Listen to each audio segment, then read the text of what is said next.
નમસ્કાર વિદ્યાર્થી મિત્રો, એજ્યુટેકનો ચેનલમાં આપનું સ્વાગત છે। આજે આપણે ધોરણ 6 વિષય વિજ્ઞાનમાં તારીખ 2/3/2024ના દિવસે જે એકમ કસોટી લેવામાં આવેલ છે તે એકમ કસોટીની પ્રશ્ન બેંકના તમામ પ્રશ્નોનું સોલ્યુશન કરીશું।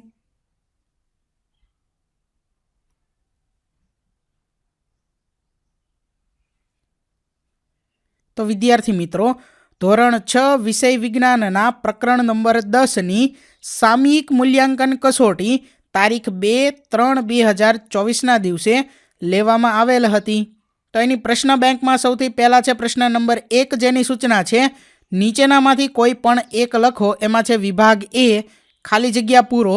તો એમાં પહેલી ખાલી જગ્યાની અંદર જવાબ આવશે 2, બીજામાં આવશે હોકા, ત્રીજાની અંદર આવશે ગ્રીસ, ચોથી ખાલી જગ્યામાં ધ્રુવો, પાંચમી ખાલી જગ્યામાં જવાબ આવશે અપાકર્ષણ, છઠ્ઠી ખાલી જગ્યામાં આવશે ધ્રુવો। ત્યાર પછી આગળ વિભાગ બી યોગ્ય વિકલ્પ પસંદ કરો। તો એમાં પહેલાનો જવાબ આવશે વિકલ્પ સી ખીલી, બીજામાં જવાબ આવશે વિકલ્પ ડી ચાંદી, ત્રીજામાં જવાબ આવશે વિકલ્પ ડી આપેલ તમામ, ચોથાની અંદર જવાબ આવશે વિકલ્પ બી કૃત્રિમ ચુંબક, પાંચમામાં જવાબ આવશે વિકલ્પ સી ગજિયો ચુંબક, છઠ્ઠામાં જવાબ આવશે વિકલ્પ બી કાચ। ત્યાર પછી આગળ વિભાગ સી નીચેના વિધાનો ખરા છે કે ખોટા તે જણાવો। તો એમાં પહેલું વિધાન ખોટું, બીજું ખોટું, ત્રીજું ખરું, ચોથું ખરું, પાંચમું ખોટું અને છઠ્ઠું વિધાન ખરું આવશે। ત્યાર પછી આગળ વિભાગ ડી જોડકા જોડો। એમાં એ અને બી અહીં બે વિભાગ આપેલા છે। તો વિભાગ એમાં પહેલા છે સોયાકાર ચુંબક, તો એની સામે આવશે બી હોકાયંત્ર। ત્યાર પછી બીજું છે એન ધ્રુવો, તો એની સામે આવશે વિકલ્પ સી અપાકર્ષણ। ત્રીજું છે ગજિયો ચુંબક, તો ડી રેફ્રિજરેટર। ચોથું NS ધ્રુવો, તો એફ અપાકર્ષણ। પાંચમું કંકણાકાર ચુંબક, તો એ લાઉડ સ્પીકર। છઠ્ઠું છે ઘોડાની નાળ આકાર ચુંબક, તો ઈ આવશે જનરેટર। ત્યાર પછી આગળ છે વિભાગ ઈ નીચે આપેલા પદાર્થો ચુંબકીય છે કે બિનચુંબકીય તે જણાવો। તો અહીં કેટલાક પદાર્થો આપેલા છે, એમાંથી ચુંબકીય અને બિનચુંબકીયમાં વર્ગીકરણ કરવાનું છે। તો ચુંબકીય પદાર્થોમાં આવશે ખીલી, નિકલ અને ટાંકણી, બિનચુંબકીય પદાર્થમાં આવશે રબર, દોરી અને કાગળ। ત્યાર પછી આગળ પ્રશ્ન નંબર 2, જેની સૂચના છે નીચેના પ્રશ્નોના જવાબ આપો। જેમાં સવાલ નંબર 1 છે રોજિંદા જીવનમાં વપરાતા જે સાધનોમાં ચુંબકનો ઉપયોગ થતો હોય તેવા સાધનોની યાદી બનાવો। તો રોજિંદા જીવનમાં વપરાતા નીચે જણાવેલા સાધનોમાં ચુંબકનો ઉપયોગ થાય છે: રેડિયો, ટીવી, ટેલિફોન, વિદ્યુત પંખો, વિદ્યુત ઘંટડી, loudspeaker, microphone, refrigerator, washing machine, dishwasher એટલે કે વાસણ ધોવાનું machine, cassette tape, electric motor, dynamo વગેરે। ત્યાર પછી આગળ સવાલ નંબર 2, ચુંબકના ધ્રુવો નક્કી કરવાની પ્રવૃત્તિ વર્ણવો। તો અહીં સાધન સામગ્રીમાં 2 ગજિયો ચુંબક, લાકડાનું સ્ટેન્ડ અને દોરી। ત્યાર પછી પદ્ધતિની અંદર છે એક ગજિયો ચુંબક લો, તેની મધ્યમાં દોરી બાંધી તેને સમક્ષિતિજ સમતલમાં મુક્ત રીતે ફરી શકે તેમ લાકડાના સ્ટેન્ડ પર લટકાવો। બીજા ગજિયા ચુંબકને હાથમાં પકડો। હવે લટકાવેલ ગજિયા ચુંબકના ઉત્તર ધ્રુવની નજીક હાથમાં પકડેલા ગજિયા ચુંબકનો દક્ષિણ ધ્રુવ લાવો। આ જ રીતે લટકાવેલા ગજિયા ચુંબકના દક્ષિણ ધ્રુવની નજીક બીજા ચુંબકનો ઉત્તર ધ્રુવ લાવો। બંને વખતે થતી અસર તપાસો। પછી લટકાવેલા ગજિયા ચુંબકના ઉત્તર ધ્રુવની નજીક હાથમાં પકડેલા ગજિયા ચુંબકનો ઉત્તર ધ્રુવ લાવો। આ જ રીતે લટકાવેલા ગજિયા ચુંબકના દક્ષિણ ધ્રુવની નજીક બીજા ચુંબકનો દક્ષિણ ધ્રુવ લાવો। તેનાથી જે અસર થાય છે તે તપાસો। અવલોકન કોષ્ટકમાં નોંધો। તો વિદ્યાર્થી મિત્રો, અહીં કોષ્ટક જે છે તે આપેલું છે, જે તમારે ચેક કરવાનું છે। ત્યાર પછી આગળ છે નિર્ણય। તો એમાં ચુંબકના અસમાન ધ્રુવો વચ્ચે આકર્ષણ અને સમાન ધ્રુવો વચ્ચે અપાકર્ષણ થાય છે। ત્યાર પછી આગળ પ્રશ્ન નંબર 3, વિજયની નાની બહેને રેતી અને લોખંડના કણો ભેગા કરી દીધા છે, તેમાંથી લોખંડ અલગ કરવા તમે શું કરશો? તો લોખંડને અલગ કરવા ચુંબકને રેતીમાં ફેરવીશ, પછી ચુંબકને બહાર ખેંચીશ, ચુંબક પર રેતી કે માટીના કણો દૂર કરવા ચુંબકને હળવેથી હલાવીશ। આમ કરવાથી રેતી અને લોખંડના કણો અલગ પડશે। ત્યાર પછી આગળ સવાલ નંબર 4, બે એક સમાન પટ્ટીમાંથી ચુંબક અને લોખંડની પટ્ટીને કેવી રીતે અલગ તારશો? તો બંને ટુકડાની મધ્યમાં દોરી બાંધી તેમને અલગ અલગ લાકડાના સ્ટેન્ડ પરથી સમક્ષિતિજ સમતલમાં મુક્ત રીતે ફરી શકે તેમ લટકાવો। બંને ટુકડા સ્થિર થાય ત્યારે જુઓ કે કયો ટુકડો ઉત્તર દક્ષિણ દિશા દર્શાવે છે। આ ક્રિયા ફરીવાર કરી ખાતરી કરી જુઓ। જે ટુકડો દરેક વખતે ઉત્તર દક્ષિણ દિશામાં સ્થિર થાય છે તે ગજિયો ચુંબક છે અને બાકીનો બીજો ટુકડો લોખંડ છે તે નક્કી કરી શકાશે। વધુ ખાતરી માટે એક જ્ઞાત ગજિયો ચુંબક લઈ તેના ઉત્તર ધ્રુવને લટકાવેલા બંને ટુકડાના બંને છેડાની નજીક વારાફરતી લઈ જાઓ। જે ટુકડાનો કોઈ એક છેડો જ્ઞાત ગજિયા ચુંબક સાથે અપાકર્ષણ દર્શાવે છે તે ટુકડો ચુંબક છે અને બાકીનો બીજો ટુકડો લોખંડનો છે તેમ નક્કી કરી શકાય।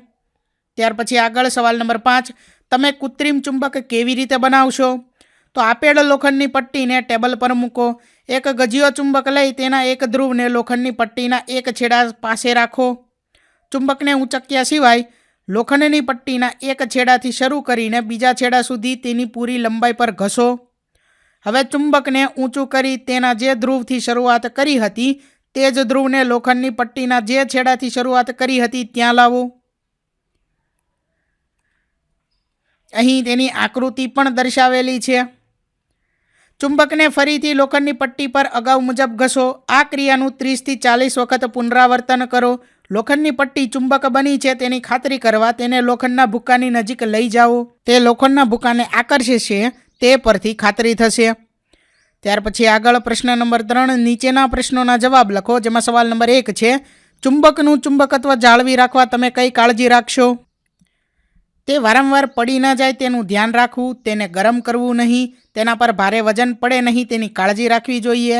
ચુંબક વપરાશમાં ન હોય ત્યારે બે ચુંબકના અસમાન ધ્રુવો એક જ બાજુ રહે તેમ ગોઠવી ચુંબકો વચ્ચે લાકડાની પટ્ટી મૂકવી। વળી અસમાન ધ્રુવો આગળ બંને બાજુ નરમ લોખંડની પટ્ટી રાખવી જોઈએ। નાળ ચુંબકના બે ધ્રુવો આગળ પણ નરમ લોખંડની પટ્ટી રાખવી જોઈએ। ત્યાર પછી આગળ સવાલ નંબર 2, તમારા હાથમાંથી નાની ખીલી જમીન પર પડી જાય તો તમે તેને કેવી રીતે શોધશો? તો નીચે પડી ગયેલી ખીલીઓ પર ગજિયો ચુંબક ફેરવીશું। ખીલીઓ લોખંડની બનેલી હોવાથી ચુંબક તરફ આકર્ષાય તેને ચોંટી જશે। આ રીતે નીચે પડી ગયેલી ખીલીઓ ઝડપથી એકઠી કરી શકાશે। ત્યાર પછી આગળ સવાલ નંબર 3, ચુંબકનો ઉપયોગ કરીને તમને ગમતું એક સરસ રમકડું બનાવવાની રીત લખો। તો અહીં સાધન સામગ્રીની અંદર 2 ચુંબક, 2 ગાડી, ગપટ્ટી એટલે ગજિયો ચુંબક, અહીં આકૃતિ આપેલી છે। રચના છે, સૌ પ્રથમ 2 ચુંબક લો અને 2 રમકડાની કાર લો, તેના પર આકૃતિમાં દર્શાવ્યા પ્રમાણે 2 ગજિયા ચુંબક બાંધો, પછી એકબીજાની નજીક લાવો। કાર્ય પદ્ધતિમાં છે, અવલોકન કરતા જણાય છે કે જ્યારે સમાન ધ્રુવો સામે આવે છે ત્યારે ગાડી એકબીજાથી દૂર જાય છે અને અસમાન ધ્રુવો નજીક આવતા ગાડી એકબીજા તરફ આકર્ષાય છે। ત્યાર પછી આગળ સવાલ નંબર 4, ખાંડ અને ટાંકણીઓ ભેગી થઈ ગઈ છે, આ બંનેને તમે કેવી રીતે અલગ કરશો? તો ખાંડ અને ટાંકણીઓના મિશ્રણમાં ચુંબક ફેરવતા ટાંકણીઓ ચુંબક સાથે ચોંટી જાય છે। ત્યાર પછી આગળ સવાલ નંબર 5, એક ગજિયા ચુંબક પર ધ્રુવ દર્શાવતી કોઈ પણ નિશાની નથી તો ચુંબકના કયા છેડા બાજુ ઉત્તર ધ્રુવ છે તે તમે કઈ રીતે જાણશો? તો આપેલા ગજિયા ચુંબકની મધ્યમાં દોરી બાંધી તેને સમક્ષિતિજ સમતલમાં મુક્ત રીતે કરી શકે તેમ કોઈ આધાર પરથી લટકાવો। જ્યારે ગજિયા ચુંબક સ્થિર થાય ત્યારે તેનો છેડો ઉત્તર દિશા તરફ રહે તે તેનો ઉત્તર ધ્રુવ અને દક્ષિણ દિશા તરફ રહે તે તેનો દક્ષિણ ધ્રુવ કહેવાય। ત્યાર પછી આગળ પ્રશ્ન નંબર 4, વૈજ્ઞાનિક કારણ આપો કોઈ પણ એક। એમાં સવાલ નંબર 1 છે, ચુંબકને મોબાઈલ, ટેલિવિઝન, કમ્પ્યુટર જેવા સાધનોથી દૂર રાખવા જોઈએ। તો ચુંબકને મોબાઈલ, ટેલિવિઝન, કમ્પ્યુટર જેવા સાધનોની નજીક લઈ જવામાં આવે તો તેના ચુંબકીય ક્ષેત્રમાં ફેરફાર થાય છે। તેથી મોબાઈલ, ટેલિવિઝન અને કમ્પ્યુટરમાં ચિત્ર અસ્પષ્ટ દેખાય છે, ક્યારેક કાળા, લીલા, વાદળી ધબ્બા પણ જોવા મળે છે। આથી ચુંબકને મોબાઈલ, ટેલિવિઝન, કમ્પ્યુટર જેવા સાધનોથી દૂર રાખવા જોઈએ। ત્યાર પછી આગળ સવાલ નંબર 2, ચુંબકત્વની સાચી કસોટી આકર્ષણ નહીં પણ અપાકર્ષણ છે। તો લોખંડ અને ચુંબક વચ્ચે આકર્ષણ થાય છે તેમજ 2 ચુંબકના અસમાન ધ્રુવો વચ્ચે પણ આકર્ષણ થાય છે। આથી 2 પદાર્થો વચ્ચે આકર્ષણ થવાથી તે પદાર્થોમાંથી કયું ચુંબક છે તે ચોક્કસપણે કહી શકાય નહીં, પરંતુ અપાકર્ષણ એ માત્ર 2 ચુંબકના સમાન ધ્રુવો વચ્ચે જ થાય છે। લોખંડ અને ચુંબક વચ્ચે અપાકર્ષણ થતું નથી. આથી બે પદાર્થો વચ્ચે અપાકર્ષણ થવાથી તે પદાર્થો ચુંબક છે તેમ ખાતરીપૂર્વક કહી શકાય છે. ત્યાર પછી આગળ સવાલ નંબર 3. દિશા જાણવા માટે વપરાતા હોકાયંત્રમાં ચુંબકીય સોયનો ઉપયોગ થાય છે. તો સમક્ષિતિજ સમતલમાં મુક્ત રીતે ધરી ભ્રમણ કરતી ચુંબકીય સોય હંમેશા ઉત્તર દક્ષિણ દિશામાં જ સ્થિર થાય છે. તેથી દિશા જાણવા માટે વપરાતા હોકાયંત્રમાં ચુંબકીય સોય ઉપયોગમાં લેવાય છે. ત્યાર પછી આગળ સવાલ નંબર 4. ચુંબકને મુક્ત રીતે લટકાવતા તે હંમેશા ઉત્તર દક્ષિણ દિશામાં જ સ્થિર થાય છે. તો અહીં સાધન સામગ્રીની અંદર આવશે ગજિયો ચુંબક, લાકડાનું સ્ટેન્ડ, દોરી. ત્યાર પછી પદ્ધતિમાં આવશે એક ગજિયો ચુંબક ઓળખાય તે માટે તેના કોઈ એક છેડે નિશાની કરો. ગજિયા ચુંબકની મધ્યમાં દોરી બાંધી તેને લાકડાના સ્ટેન્ડ પરથી મુક્ત રીતે ફરી શકે તેમ લટકાવો. જ્યારે ચુંબક સ્થિર થાય ત્યારે તેના બે છેડાની સ્થિતિ નોંધતા બે નિશાન જમીન પર કરો. બંને નિશાનને જોડતી રેખા દોરો. અવલોકનમાં દરેક વખતે ગજિયો ચુંબક એક જ દિશામાં સ્થિર થાય છે. આ દિશા ઉત્તર દક્ષિણ દિશા હોય છે. નિર્ણય તો એમાં આવશે ગજિયા ચુંબકને મુક્ત રીતે ફરી શકે તેમ લટકાવતા તે હંમેશા ઉત્તરથી દક્ષિણ દિશામાં સ્થિર થાય છે. ત્યાર પછી આગળ પ્રશ્ન નંબર 5. ચુંબકનો સંગ્રહ કરતી વખતે બે ચુંબક વચ્ચે લાકડાની પટ્ટી રાખવામાં આવે છે. તો ચુંબક વપરાશમાં ન હોય ત્યારે બે ચુંબકના અસમાન ધ્રુવો એક જ બાજુ રહે તેમ ગોઠવી ચુંબકો વચ્ચે લાકડાની પટ્ટી મૂકવામાં આવે છે અને અસમાન ધ્રુવો આગળ બંને બાજુએ નરમ લોખંડની પટ્ટી મૂકવામાં આવે છે. આમ કરવાથી ચુંબકનું ચુંબકત્વ જળવાઈ રહે છે. ત્યાર પછી આગળ પ્રશ્ન નંબર 5. નીચે આપેલા પ્રશ્નોના જવાબ આપો. જેમાં સવાલ નંબર 1 છે ચુંબકના પ્રકાર જણાવી તેના આકાર વિશે સમજાવો. તો ચુંબકના આકાર પ્રમાણે વિવિધ પ્રકાર નીચે મુજબ છે. લંબઘન પટ્ટી આકારનો ગજિયો ચુંબક. ત્યાર પછી બીજું ઘોડાની નાળ આકારનું ચુંબક. ત્યાર પછી ત્રીજું સોયાકાર ચુંબક અને નળાકાર ચુંબક. ત્યાર પછી આગળ બોલ એન્ડેડ એટલે કે બંને છેડે ગોળાકાર ચુંબક, કંકણાકાર ચુંબક. ત્યાર પછી બીજું છે કચરામાંથી લોખંડના ટુકડા શોધવા તમે શું કરશો? તો કચરાના ઢગલામાંથી લોખંડની ખીલીઓને અલગ કરવા માટે ઢગલામાં ચુંબક ફેરવીશું જેથી લોખંડની ખીલી ચોંટી જાય. ત્યાર પછી આગળ સવાલ નંબર 3. ચુંબકના ધ્રુવો પાસે ચુંબકત્વ વધુ હોય છે તે દર્શાવતી પ્રવૃત્તિ વર્ણવો. તો એમાં સાધન સામગ્રીની અંદર આવશે ગજિયો ચુંબક, લોખંડની ભૂકો, કાગળ. પદ્ધતિ એની અંદર છે કાગળ પર થોડી લોખંડની રજકણો ફેલાવો. હવે તેના પર ગજિયો ચુંબક મૂકો. ગજિયા ચુંબકને ધીમેથી ઉપર નીચે ફેરવો. ગજિયા ચુંબકને ધીમેથી ઉપાડી લો. ગજિયા ચુંબકના જુદા જુદા ભાગ પર ચોંટેલા લોખંડના રજકણો તપાસો. ચુંબક પરથી લોખંડની રજકણો દૂર કરી આ પ્રવૃત્તિ ફરીથી કરો. તમારા અવલોકન નોંધો.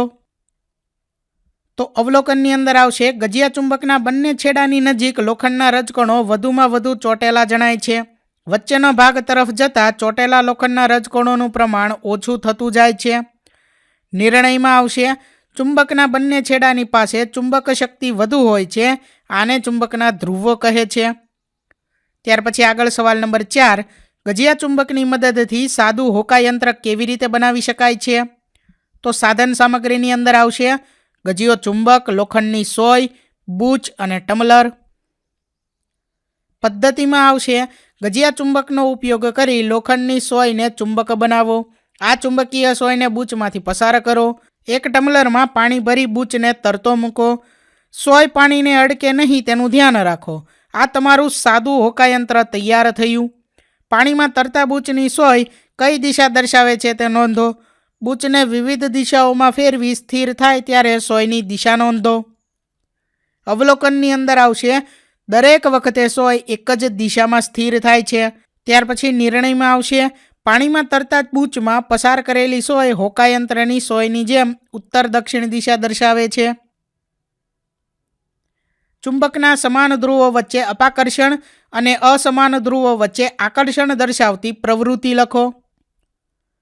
તો એમાં સાધન સામગ્રીની અંદર આવશે 2 ગજિયા ચુંબક, લાકડાનું સ્ટેન્ડ અને દોરી. પદ્ધતિમાં આવશે એક ગજિયો ચુંબક લો. તેની મધ્યમાં દોરી બાંધી તેને સમક્ષિતિજ સમતલમાં મુક્ત રીતે ફરી શકે તેમ લાકડાના સ્ટેન્ડ પર લટકાવો. બીજા ગજિયા ચુંબકને હાથમાં પકડો. હવે લટકાવેલા ગજિયા ચુંબકના ઉત્તર ધ્રુવની નજીક હાથમાં પકડેલા ગજિયા ચુંબકનો દક્ષિણ ધ્રુવ લાવો. પછી લટકાવેલા ગજિયા ચુંબકના ઉત્તર ધ્રુવની નજીક હાથમાં પકડેલા ગજિયા ચુંબકનો ઉત્તર ધ્રુવ લાવો.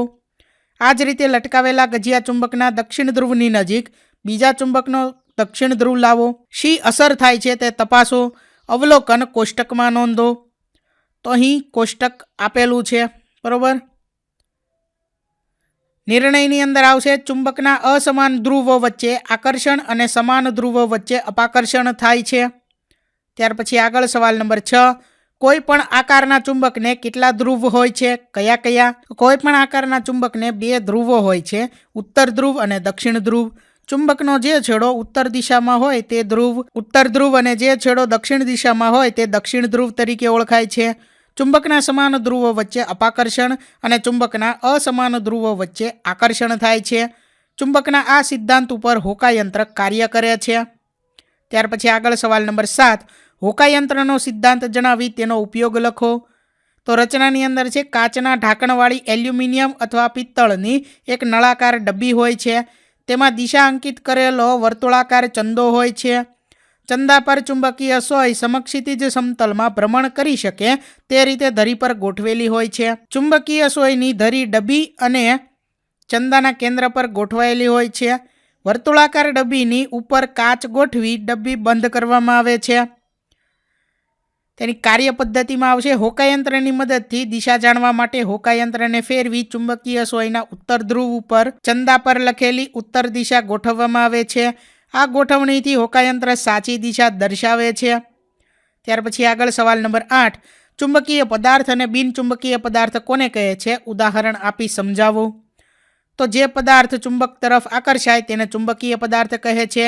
ઉદાહરણ તરીકે ખિલ્લી, નિકલ, ટાંકણી, ચાવી અને સોય. ત્યાર પછી આગળ જે પદાર્થ ચુંબક તરફ આકર્ષાતો નથી તેને બિનચુંબકીય પદાર્થ કહે છે. ઉદાહરણ તરીકે પેન્સિલ, દિવાસળી, કાચ, રેતી, એલ્યુમિનિયમ. ત્યાર પછી આગળ સવાલ નંબર 9. ચુંબકના 3 ગુણધર્મો જણાવો. તો એમાં પહેલું છે ચુંબકને સમક્ષિતિજ દિશામાં મુક્ત રીતે લટકાવતા તે ઉત્તર દક્ષિણ દિશામાં સ્થિર થાય છે. બીજું છે ચુંબકના સમાન ધ્રુવો વચ્ચે અપાકર્ષણ અને અસમાન ધ્રુવો વચ્ચે આકર્ષણ થાય છે. ત્રીજો ગુણધર્મ છે ચુંબકના 2 ધ્રુવો હોય છે, N અને S. ત્યાર પછી આગળ સવાલ નંબર 10. ચુંબકની શોધ વિશે માહિતી આપો. તો ઘણા વર્ષો પહેલાં ગ્રીસ દેશના મેગ્નેશિયા પ્રદેશમાં ચુંબકની શોધ થઈ હતી. ત્યાંનો એન્સિસ નામનો ભરવાડ એક દિવસ કાળા પથ્થરની ટેકરી પર ઘેટા બકરા ચરાવતો હતો. ત્યારે ટેકરી પરના એક પથ્થર પરથી પસાર થતાં તેના બૂટના ખિલ્લા તેમજ તેની લાકડી પરની લોખંડની ખોળી ત્યાં ચોંટી જતી હોવાનું માલુમ પડ્યું. તેણે આ ઘટનાની જાણ બીજા લોકોને કરી. આ ઘટના પરથી સમજાયું કે આ ટેકરી પરના પથ્થરમાં લોખંડની વસ્તુઓને આકર્ષવાનો ગુણ છે. મેગ્નેશિયા પ્રદેશમાંથી મળી આવતો આ ચુંબકીય પદાર્થ મેગ્નેટ એટલે કે ગુજરાતી નામ ચુંબક તરીકે ઓળખાયો. આ રીતે ચુંબકની શોધ થઈ હતી. તો વિદ્યાર્થી મિત્રો, અહીં ધોરણ 8 વિષય વિજ્ઞાનની તારીખ 2/3/2024ના દિવસે જે એકમ કસોટી લેવામાં આવેલ હતી તેની પ્રશ્ન બેંકના તમામ પ્રશ્નોનું સોલ્યુશન પૂર્ણ થાય છે. થેન્ક યુ દોસ્તો. એજ્યુકટેકનો ચેનલ તરફથી વિડીયો નિહાળવા બદલ આપનો આભાર. આવા બીજા વિડીયોઝ નિહાળવા માટે અમારી યુટ્યુબ ચેનલ એજ્યુકટેકનો અત્યારે જ સબસ્ક્રાઇબ કરો. આભાર દોસ્તો.